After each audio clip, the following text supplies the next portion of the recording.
Hello guys, இந்த video micro task மெம்பர்ஸ்க்கானது. நம்ம task பண்ணுறதுக்காக எஸ்பிஓ போர்ட்டலேருந்து இமேஜ் டவுன்லோட் பண்ணுவோம். ஸோ அந்த இமேஜ்க்கு நம்மளோட ஓன் 5 வேர்ட்ஸ் ரிவ்யூ நம்ம கொடுக்கணும். ஸோ நிறைய பேர் என்ன தப்பு பண்ணுறோம் அப்படின்னா, அந்த இமேஜில் இருக்கிற அதே வேர்ட்ஸையே வந்துட்டு ரிவ்யூவாக யூஸ் பண்ணி போஸ்ட் பண்ணுறோம். அது ராங்கான ப்ராக்டிஸ். நம்மளோட ஓன் 5 வேர்ட்ஸ் ரிவ்யூ இருக்கணும். அப்படி ஓன் 5 வேர்ட்ஸ் ரிவ்யூ போட தெரிலனா, நீங்கள் சாட் ஜிபிடி அந்த மாதிரி ஏஐ கண்டென்ட் கூட நீங்கள் யூஸ் பண்ணி ரிவ்யூவாக எடுத்துக்கலாம். ஸோ அது எப்படி நம்ம பண்ணுறது அப்படிங்கிறத பற்றி பார்க்கலாம். ஸோ அதுக்கு நீங்கள் ஃபஸ்ட்டு சாட் ஜிபிடி இன்ஸ்டால் பண்ணியிருக்கணும். அது இன்ஸ்டால் பண்ணல அப்படின்னா ப்ளே ஸ்டோரில் போய்ட்டு இந்த மாதிரி சாட் ஜிபிடின்னு சொல்லிட்டு சர்ச் பண்ணுங்கள். நான் இன்ஸ்டால் பண்ணியிருக்கேன்ல, ஸோ இந்த சாட் ஜிபிடியை நீங்கள் இன்ஸ்டால் பண்ணிக்கோங்க.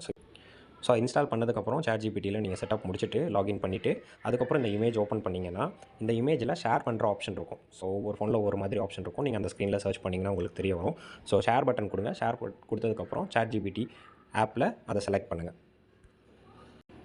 ஸோ சாட் ஜிபிடி வந்ததுக்கப்புறம் உங்களுக்கு இந்த மாதிரி ஓப்பன் ஆகும். இந்த இடத்துல அந்த இமேஜ் வந்து ஆட்டோமேட்டிக்காகவே உங்களுக்கு வந்து பேஸ்ட் ஆகிருக்கும். ஸோ இந்த இடத்துல நீங்கள் என்ன டைப் பண்ணோம் அப்படின்னா, right review in 5 words R more about the product in this image.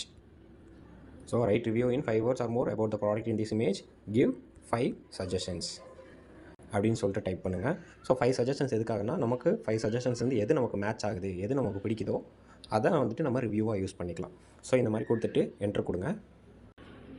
So இப்போ பாருங்கள், உங்களுக்கு வந்துட்டு 5 சஜஷன்ஸ் இருக்குது. ஸோ இந்த சஜஷன்ஸ் எல்லாமே நம்ம ஓனாக வந்துட்டு ஒரு காமன் பர்சன் கொடுக்குற மாதிரி தான் இருக்கும். ஸோ இதை நீங்கள் ஒரு ஐடியாவாக எடுத்துகிட்டு இதை நீங்கள் நம்மளோட டாஸ்க் பேஜில் நீங்கள் ரிவ்யூவாக டைப் பண்ணிக்கலாம். ஸோ இந்த மாதிரி இருக்கும்போது இது வந்து நமக்கு ஒரு ஐடியாவும் கொடுக்கும். இதுலேருந்து வேர்ட்ஸ் எடுத்து ஓனாகவே நீங்கள் வந்துட்டு உங்களோட ரிவ்யூக்கு யூஸ் பண்ணிக்கலாம். ஸோ ட்ரை பண்ணி பாருங்கள் கைஸ். தேங்க்யூ.